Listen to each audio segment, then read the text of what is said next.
நீங்கள் சொன்ன மாதிரி அது சிங்கம். அந்த சிங்கத்தை நான் பக்கத்தில் இருந்து பார்த்துருக்கேன். அப்புறம் இன்னொன்று எல்லாரும் சொன்னாங்க யாரையோ டிஃபேம் பண்ணுறேன்னு. அதில் சாரோட லுக்கு ஒரு இடத்துல வருது அப்படின்னா அது ஒரு போர்ஷன் தான். அதை தவிர நாங்கள் ஒரு 5-6 டிஃப்ரெண்ட் லுக்கு பண்ணியிருக்கோம். டிவிக்கினுடைய தலைவர் அருமை தம்பி விஜய் அவர்களோடு 3 படத்தில் நான் நடிச்சிருக்கிறேன். நான் எனது வயசுக்கு போய் சொல்ல வேண்டிய அவசியம் இல்லை. இந்த வயசில் இப்படி ஒரு ஃபோர்சைட்டும் தொலைநோக்கு பார்வையும் இருக்குங்கிறது நான் நினச்சி கூட பார்க்கல. நட்டி உங்களுக்கு இது ஒரு அருமையான ரோல், ரொம்ப நல்லா வரும் இந்த இது அப்படின்னு சொல்லி சொன்னார். அவர் முதல் ஆசீர்வாதம் அங்கே என்ன வந்தது. சினிமா மீது தீராத காதல் கொண்டவர். வந்திருக்க பத்திரிகை ஊடக நண்பர்கள் அனைவருக்கும் என்னுடைய மனமார்ந்த மாலை வணக்கம். அண்ட் மேடையில் இருக்க என்னுடைய சகோதரர்கள் அனைவருக்கும் என்னுடைய மனமான வணக்கம்னா ஆக்சுவலாக இங்கே நன்றி தான் சொல்லணும் ஸ்டார்ட் பண்ண நினைக்கிறேன். கண்ணன் ரவி சாருக்கு மிக்க நன்றி, தீபக் ரவி சாருக்கு நன்றி, ஸ்ரீநாத் சாருக்கு நன்றி, நம்ம எக்ஸிக்யூட்டிவ் ப்ரொடியூசர் உமாபதி அவர்களுக்கு நன்றி, அண்ட் கூட ஒர்க் பண்ண அசிஸ்டன்ட் டைரக்டர்ஸ் எல்லாருக்கும் நன்றி. அந்த சேம் டைம் நான் இயக்குனர் உமாபதி சாரை பற்றி சொல்லணும். ரொம்ப ஸ்ட்ரிக்டான ஒரு டைரக்டர் அவர். இந்த ஸ்பேன் ஆஃப் 1 or 2 இயர்ஸில் வந்து இந்த பேன் இண்டியா டைரக்டர்ஸோட லிஸ்ட்டில் அவரோட நேமும் ஆட் ஆகும்னு நான் நம்புகிறேன். ஏன்னா அவ்வளோ ஹார்ட் ஒர்க் பண்ணியிருக்காரு. அவர் ஒவ்வொருத்தர்கிட்ட வேலை வாங்குகிற ஸ்டைலே வேறு மாதிரி இருக்கும். இதில் ரொம்ப பெருமைக்குரிய விஷயம் என்னென்னா 2 நடிகர்களுக்கு நடுவில் நான் நடிக்கிறேன். அந்த 2 பேருமே நேஷனல் அவார்டு வின்னர்ஸ். ஒன்று தம்பிராமே அண்ணன், இன்னொன்று MS பாஸ்கர் அண்ணன். 3வதாக எங்கள் இளவரசன். ஆனால் அவர் இன்னும் நேஷனல் அவார்டுக்கு அந்த தகுதி இன்னும் வரலன்னு நினைக்கிறேன் அவரை போய் சேர்றதுக்கு. அவ்வளோ அருமையான ஒரு நடிகர் எங்கள் இளவரசன். அண்டு கூட நடித்த மாதிரி எல்லாரும் சரி, ஸ்ரத்தா அவர்களாக இருக்கட்டும், விஜய் மேமாக இருக்கட்டும், இந்திரஜாவாக இருக்கட்டும், எல்லாருமே பிரமாதமான நடிகர்கள். ரொம்ப நல்லா பண்ணாங்க. இப்போ உதாரணமாக ஒரு சீனை நாங்கள் ரிஹர்சல் பண்ணும்போது எல்லாருக்கும் ஒரு டைமிங் தேவைப்படும். அந்த டைமிங்காக நாங்கள் ரிஹர்சல் பண்ணும்போது அதை அப்சர்வ் பண்ணுவார் எங்கள் டைரக்டர் உமா பற்றி. கரெக்டாக பார்த்துட்டு 3 ரிஹர்சல் முடிஞ்சவொன்னே சொல்லுவார், இந்த ஃபஸ்ட்டு ரிஹர்சலில் இந்த இடத்துல நீங்கள் இப்படி பண்ணீங்களா, அதுவும் இந்த 3வது ரிஹர்சலில் பண்ணது இந்த இடத்துலையும் 2வது ரிஹர்சல் அப்படி நோட் பண்ணி டீட்டெயில் பண்ணக்கூடிய ஒரு டைரக்டர் எங்கள் உமா பற்றி. அவர் கூட ஒர்க் பண்ணுறதுல வந்து ரொம்ப மிகப்பெரிய சந்தோஷம். 2வது ஒரு நட்பு நம்ம வாழ்நாள் ஃபுல்லாக இருக்கணும்னு ஆசைப்படுவோம்ல, அப்படிப்பட்ட மனிதர்கள் அவர் ஒருத்தர். அது ஆச்சரியமான ஒரு விஷயம். இந்த வயசில் இப்படி ஒரு ஃபோர்சைட்டும் தொலைநோக்கு பார்வையும் இருக்குங்கிறது நான் நினச்சி கூட பார்க்கல. ரொம்ப அருமை Umavathi sir. Thank you so much. You are the best and you will be the best for ever. And எங்கள் தம்பிராமையனை பற்றி சொல்லணும்னா எப்படி சொல்கிறது, முதல்ல கூப்பிட்டாரு, தம்பி ஃப்ரீயாக இருக்கீங்களா ஒரு கதை கேட்போமா அப்படின்னாரு. சரி கேட்போன்னு போனேன். அப்போ அந்த கதையை கேட்கறதுக்கு முன்னாடி அண்ணா ஒரு வார்த்தை சொன்னார், தம்பி இந்த அரசியலுங்கிற அறம் வந்து ஒரு நல்ல நோக்கத்தோடு உருவாக்கப்பட்டது. அதுக்கு உள்ளே போகிறதுனால அதுக்கு பேர் தியாகம்னு பேர். இந்த தியாகத்தை பல தலைவர்கள் பண்ணியிருக்காங்கன்னு அந்த தியாகத்தை பற்றி சொன்னார். அப்புறம் அதே நேரத்தில் வந்து நம்மலாம் படிக்கும்போது நமக்கு பல சப்ஜெக்ட்ஸ் இருக்குது. ஆனால் அதில் அரசியலுங்கிற ஒரு சப்ஜெக்டும் இருக்கணும். அது வந்து முக்கியமான ஒரு விஷயம். நான் எதுக்கு சொல்கிறேன்னான்னு சொல்லிட்டு இந்த கதையை சொன்னார். ஹிலேரியஸாக இருந்தது கதை, ரொம்ப நல்லா இருந்தது. ஃப்ரேம் பை ஃப்ரேம் ரசித்தோம். அண்ட் அதுக்கப்புறம் சொன்னார் எப்போ நான் ஷூட்டிங் போகலான்னு கேட்டு முடிச்சோன்னே அடுத்த வாரம் போகிறோம் தம்பி. அப்படி தான் அடுத்த வாரம் போனோம். அப்புறம் தான் கண்ணன் ரவி சார் இவங்களெல்லாம் மீட் பண்ணக்கூடிய வாய்ப்பு எனக்கு கிடச்சிது. 2வது MS பாஸ்கர் சார், மிகப்பெரிய சிவபக்தர். அவர் பார்வைப்பட்டாலே நமக்கு ஏதாவது பிரச்சனை இருந்தால் சரியாக போயிடும். அப்படிப்பட்ட ஒரு மனிதர் MS பாஸ்கர் சார். எங்களோட முன்னோடி எங்கள் இளவரசனை எல்லாத்துலேயும் முன்னோடி, சினிமாட்டோகிராஃபிலையும் சரி நடிப்புலையும் சரி. அவர் சர்வசாதாரணமாக நடிக்கிறதுன்னு ஒன்று சொல்லுவாங்கல்ல, தொடர்ந்து 6 அடிச்சுட்டே இருப்பாங்க இந்த 3 பேரும். நடுவில் நிற்கிறதுக்கு நம்ம பயமாக இருக்கும். நம்ம அம்பையர் அண்ணல் இல்லாமல்னு பார்த்தா அந்த இடத்துல ஆல்ரெடி ஒருத்தர் இருக்கார், உமாபதி, டைரக்டர் உமாபதி. ஸோ அதனால் நம்ம இப்படியே காலத்தை ஓட்டிடலான்னு தோணும். அது ஒரு விஷயம். அப்புறமா வந்து ஜாவா சுந்தரேசன் அவர்கள் ரொம்ப அருமையான ஒரு பர்ஃபார்மர். இந்த ஒரு சீன் நாங்கள் சேர்ந்து பண்ணுற சீன் 2-3 சீன் பண்ணோம். அதில் ஒரு சீன் வந்து பண்ணி முடித்த உடனே சொன்னார், நட்டி உங்களுக்கு இது ஒரு அருமையான ரோல், ரொம்ப நல்லா வரும் இந்த இது அப்படின்னு சொல்லி சொன்னார். அவர் முதல் ஆசீர்வாதம் அங்கே என்ன வந்தது. ரொம்ப நன்றி ஜாவா சுந்தரேசன். அப்புறம் தம்பி கதிர், எக்ஸ்ட்ரானரி பர்சன். நாங்கள் பேசும்போது இம்ப்ரவைசேஷனுக்கு அவ்வளோ ஹெல்ப் பண்ணுவார். அவரோட சீன் இல்லைனாலும் அவர் வந்து ரொம்ப பிரமாதம் வந்து எங்களுக்கு சப்போர்ட் பண்ணுவார். அது ரொம்ப ரசிகரமாக இருக்கும். அடுத்தது இந்த படத்தோட ஒரு பில்லர் இருக்கார், PG முத்தையா, சினிமாட்டோகிராஃபர். அவர் போட்ட ஹார்ட் ஒர்க் வந்து unimaginable hard work. And Darbuka Siva sir, music director sir. அப்புறம் எங்கள் எடிட்டர் சார், லிரிசிஸ்ட் 2 பேருக்கு நான் ரொம்ப தேங்க்ஸ் சொல்லிக்கிறேன் சார். ஏன்னா ரொம்ப நல்லா வந்தது அந்த சாங்கு. குல்கந்த் குமார் சாங் வந்து ரொம்ப இன்ட்ரெஸ்டிங்காக இருந்தது. அண்ட் எங்கள் டான்ஸ் கொரியோகிராஃபர் ரொம்ப தேங்க்ஸ் சார், ரொம்ப அருமை. அப்புறம் எங்கள் ஆக்ஷன் மாஸ்டர் சூப்பர், ரொம்ப பிரமாதமாக வந்தது ஒவ்வொரு விஷயமும். இது ரொம்ப சந்தோஷமாக இருக்குது. அப்புறம் இன்னொன்று எல்லோரும் சொன்னாங்க யாரையோ டிஃபேம் பண்ணுறேன்னு. நான் டிஃபேமே பண்ணலைங்க. இந்த படத்தோட நோக்கமே ஃபஸ்ட் ஃப்ரேம்லேருந்து லாஸ்ட் ஃப்ரேம் வரைக்கும் எல்லோரும் சிரிச்சிட்டே இருக்கணும்னு. அதில் சாரோட லுக்கு ஒரு இடத்துல வருது அப்படின்ட்டு தான் அது ஒரு போர்ஷன் தான். அதை தவிர நாங்கள் ஒரு 5-6 டிஃப்ரெண்ட் லுக்கு பண்ணியிருக்கோம். அண்ட் எங்கள் அண்ணன் உமாபதி தம்பிராமே என்ன சொன்ன மாதிரி அது அப்படியே அவருக்கு அங்கே போய் சேர்ந்துரும்னு நினைக்கிறேன். ஆஜவர்ஜுனா சாரை, ஆதவர்ஜுனா சாரை. அண்டு உமாபதி சார், நீங்கள் சொன்ன மாதிரி அது சிங்கம். அந்த சிங்கத்தை நான் பக்கத்தில் இருந்து பார்த்துருக்கேன். அவர் அப்படி டிஃபேம் பண்ணுறக்கூடிய எண்ணம் எனக்கும் சரி, எங்கள் யூனிட்டுக்கு சரி, யாருக்குமே கிடையாது. தாவேக்கா தம்பியினர் அனைவருக்கும் என்னுடைய வாழ்த்துக்கள். ஏன்னா எங்கள் யாருக்குமே அவரை டிஃபேம் பண்ணக்கூடிய எண்ணம் எதுவுமே கிடையாது. ஸோ நீங்கள் அந்த கண்ணோட்டத்தில் பாருங்கள். நீங்கள் படம் பாருங்கள், படம் பார்த்துட்டு வந்து சொல்லுங்கள். அப்போ உங்களுக்கு புரியும் நாங்கள் என்ன பண்ணியிருக்கோன்னு. இதுக்கு மேலே என்ன சொல்கிறதுன்னு தெரியல. உங்கள் எல்லாருக்கும் என்னுடைய நன்றி. Thank you thank you thank you thank you so much. பத்திரிகை, தொலைக்காட்சி, இணையதள சகோதர சகோதரிகளுக்கு மாலை வணக்கம். அனைவரும் ஏற்கனவே ஒரு ஷோ பார்த்துட்டு உடல் அசதியோடு இங்கே வந்திருப்பீங்க. இந்த கொஞ்ச நேரத்தில் முடிச்சுக்கலாம். இது ஒரு நெகிழ்ச்சியான மேடை. இந்த மேடையில் நான் நிற்பதற்கு காரணம் என் தாய் தந்தை, அது உலகத்துக்கு தெரிந்தது. ஆனால் இந்த படைப்புக்காக இங்கே நிற்பதற்கான காரணம் KRG group, Kannan Ravi sir. இந்த கதையை அரசியல் சார்ந்து நையாண்டி பண்ணி யார் வேண்டுமானாலும் கதை பண்ணிவிடலாம். எனக்கு இன்றைய தினம் வாழும் கலைஞர்களில் இளவரசு ஐயாவுக்கு தெரியும். அரசியலை உள்வாங்கிக் கொண்ட அந்த விஷயம், அரசியல் குடும்பத்தில் பிறந்த காரணத்தினால், அரசியல் புரிதல் இருந்த காரணத்தினால தான் இந்த கதை எழுதப்பட்டிருக்கு. இந்த கதையை எழுதிடலாம் எடுக்கிறதுக்கு. ஸோ அந்த வகையில் ட்ரிபிள்-டி படத்தில் நான் ஒன்று அதை பார்த்து இருந்த பொழுது தம்பி தீபக் ரவி அவர்கள் அங்கே வந்திருந்தாங்க. மீனாட்சி அம்மன் கோயிலை விட்டு வெளியில் வருகிற ஃப்ளைட்டில் வர்ற பொழுது ஸோ ஒரு கிட்டத்தட்ட 2 கதை சொல்லியிருந்தேன். அந்த கதை தான் சொல்லுவேன்னு நினச்சிக்கிட்டு இருந்தாங்க. ஆனால் இந்த கண்ணன் ரவி சார் இந்த கதை சொன்ன உடனடியாக எடுக்கணும். காரணம், கண்ணன் ரவி சார் அவர் சினிமாவுக்கு வருவது என்பது பணம் சம்பாதிப்பதற்காக அல்ல. இந்த ஊடகத்துக்கு அத்தனை பேருக்கும் தெரியும். திட்டக்குடியில் பிறந்து இளமையில் வறுமை சுமந்து துபாய்க்கு சென்று, துபாய் நான் பார்க்க வளர்ந்த துபாய் அப்படின்னு சொல்லுவார். வேறு யாரும் அதை சொல்ல முடியாது. துபாயால் நான் வளர்ந்தேன் அப்படின்னு சொல்ல மாட்டேன். நான் பார்க்க வளர்ந்த துபாய் அப்படிம்பார். கிட்டத்தட்ட 35 வருட காலங்கள் ஒரு தமிழன் அந்த துபாய்க்கு போயிட்டா எங்கேயாவது திக்குமுக்கு வேணால் அவர் அண்டர்டேக் பண்ணிக்குவார். ஸோ அந்த வகையில் அந்த எண்ணம், பரந்த எண்ணம் கொண்டவர், சினிமா மீது தீராத காதல் கொண்டவர். இன்றைய தினம் தயாரிப்பாளர்கள் அருகி மறிய போய்விட்டார்கள். ஸோ இந்த ட்ரிபிள்-டி என்ற ஒரு கண்டென்ட் எப்படி இன்வெஸ்ட் பண்ணாங்களோ அதே மாதிரி தான் சிதறலட்சுமணன் சொன்ன மாதிரி இந்த டீயோட செட்டப்பு TN 2026 தங்க நட்சத்திரம். இது நிச்சயமாக ஒரு தன்னடக்கத்தோடு சொல்கிறேன். நிறைய மேடை, இன்னும் 2-3 மேடை வரும். இதை இப்போ இது சம்மந்தப்பட்ட இத்தனை பேரையும் நான் நெஞ்சுருகி பாராட்டுவதற்கு இப்போ சுருக்கமாக சொல்ல ஆசைப்பட்றேன். தம்பி நட்டிக்கு மிகப்பெரிய ஒரு விஷயத்தை தியாகம் பண்ணிட்டு வந்த ஒரு பிள்ளை. பல கோடிகள் அமிதாப் பச்சன்லேருந்து யாரையெல்லாம் கனவோக நினச்சிட்டு இருக்கோ அத்தனை பேரையும் பார்த்துட்டு ஒத்தி வச்சுட்டு ஒரு பேஷனுக்காக இங்கே வந்த ஒரு பிள்ளை. ஒரு சதுரங்க வேட்டைக்கு பிறகு சார் சொன்ன மாதிரி அற்புதமான ஒரு நல்ல இதயத்துக்கு சொந்தக்காரன், ஆன்மீகவாதி. அந்த பிள்ளைய நெஞ்சுருக வைத்ததில் இந்த கதை ஒரு அடுத்த தளத்துக்கு அழைத்து போகும் அப்படின்ற பொழுது தனிப்பட்ட முறையில் ஒரு சினிமா ரசிகனாக ஒரு மகிழ்ச்சி. ஒரு விஷயம் எனக்கு இன்றைய தினம் நம்மளை விட அடுத்த உயர்ந்த நிலையில் இருப்பவராக நான் கருதுவது MS பாஸ்கர் மாமா, ஒரு சிவனடியார், என் மரியாதைக்குரிய எங்கள் ஐயா மகன் இளவரசு ஐயா. நாங்கள் 3 பேரும் நிறைய படங்கள் நடிச்சிருக்கோம். 3 பேரும் சேர்ந்து ஒரு படத்தில் நடிப்பதற்கான வாய்ப்பு என்பது இந்த படம் தான். அது என் மகன் இந்த கதையை சொல்லிவிட்டு அவன் உள்வாங்கிட்டான். அரசியல் குடும்பத்திலேருந்து வந்த காரணத்தினால் நான் கதை எழுதிவிட்டால் பத்தாது, அந்த கதையை உள்வாங்கிக் கொள்ள வேண்டும். நான் கதை எழுதி கொடுத்துட்டேன். இந்த வசனத்தில் பாதி தான் நான் எழுதியிருக்கேன், மீதியா தான் எழுதியிருக்கிறான். இதில் விட்டுப்போன கலைஞர்களே நிறைய மேடைகள் இருக்குது, நான் சொல்லிக்கிறேன். விஜய் சந்திரசேகர் அவர்களுக்கு இது வேறு ஒரு கலர் கொடுக்கும்.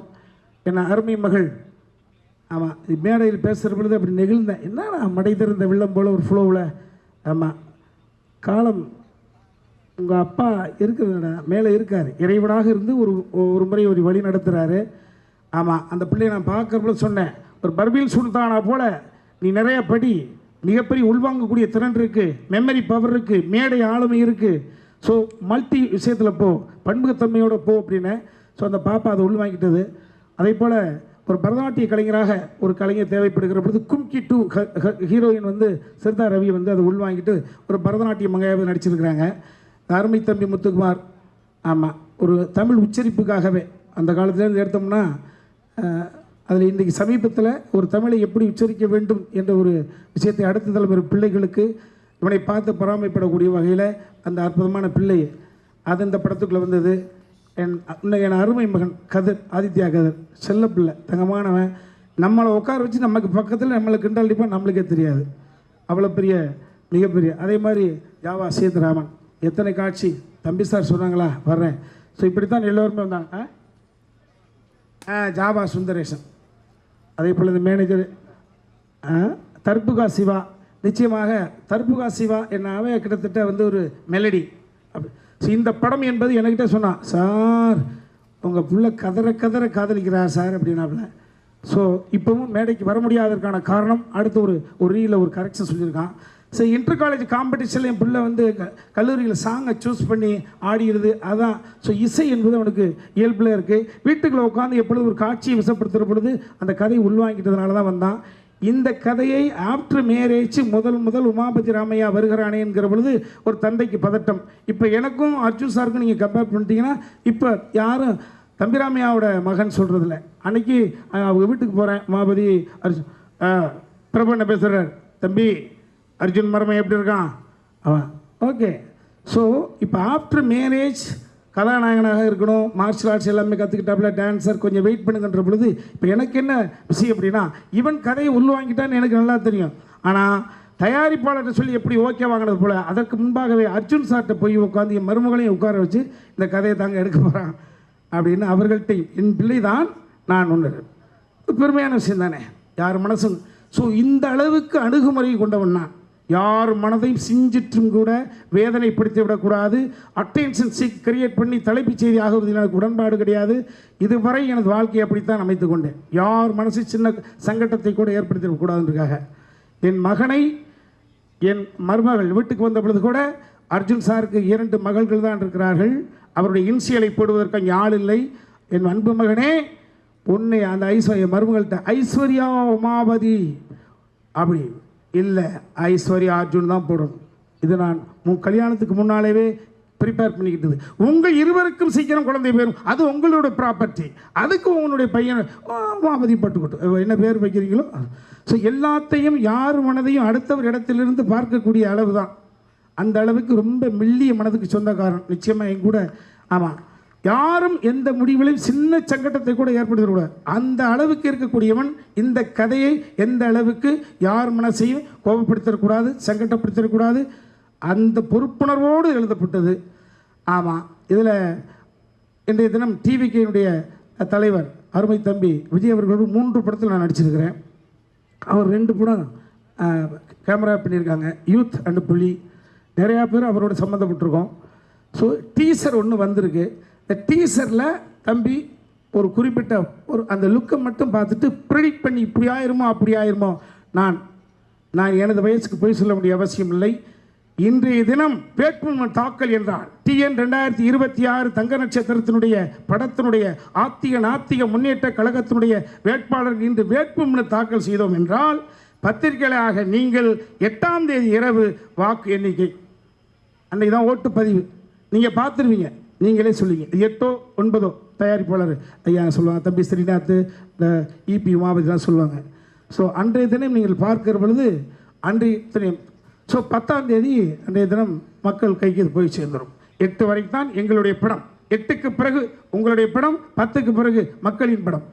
என்ன சொல்ல வரேன்னா இன்று மதியத்துக்கு பிறகு டிவிகே வெள்ளிவாக்கம் தொகுதியுடைய வேட்பாளர் அன்பு தம்பி ஆதவ அர்ஜுனா.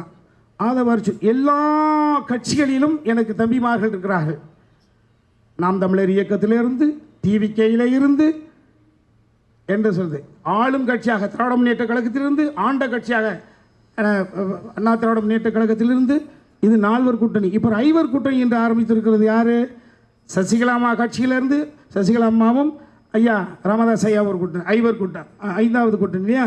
6வது கூட்டணி தமிழக வாழ்வுரிமை கழகத்தின் சார்பிலே ஒருத்தர் தம்பி வேல்முருகன் அவர்கள். வேல்முருகனுடைய உடன் பிறந்த தம்பி எனக்கு அற்புதமான பிள்ளை.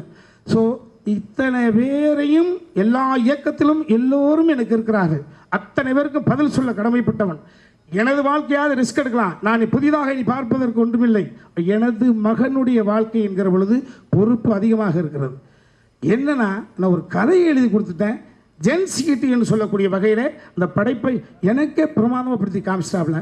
ஸோ தம்பி ஆதவர்ஜுனா அவர்களே, உங்களுடைய வாழ்க்கை வரலாறை ஒரு மேடையில் நின்று கண்கசிய ஒரு 6 அடி உயரத்தில் நின்று அழுகிற பொழுது நானே நெகிழ்ந்துட்டேன். உங்களுடைய பெரியம்மா திலகவதி அம்மா எங்களுடைய எனக்கு அம்மா மாதிரி, உங்களுடைய பெரியம்மா பிள்ளை ஆமாம் தயாரிப்பாளர், அந்த அவருடைய தயாரிப்பாளருடைய படத்தில் நாங்கள் நடிச்சிருக்கோம். சமுத்திரக்கணிக்கு ஃப்ரெண்டு, எனக்கு அவருடைய தம்பி நட்டிக்கு ஃப்ரெண்டு, உங்கள் அண்ணன். இவ்வளவு விஷயங்கள் இருக்கிறது. மேலெழுந்த வரியாக கேட்ட தகவலை வைத்துக்கொண்டு ஒரு முடிவுக்கு வந்து விட வேண்டாம் என்று மட்டும் எனது அருமை தம்பி ஆதவ் அர்ஜுனா அவர்களை கேட்டுக்கொள்கிறேன். நீங்கள் உணர்ச்சி வசப்படுத்துகிறவர், எந்த இடத்தில் இருக்கிறீர்களோ அந்த இடத்துக்கு 100% விசுவாசமாக இருக்கக்கூடியவர்கள், மிகவும் செயல்படும் வீரன், ஃபிட்னஸ். 5 வருடத்தில் கண்ணுக்கு முன்னால் தாயை தவிக்க விட்டுவீர்கள்.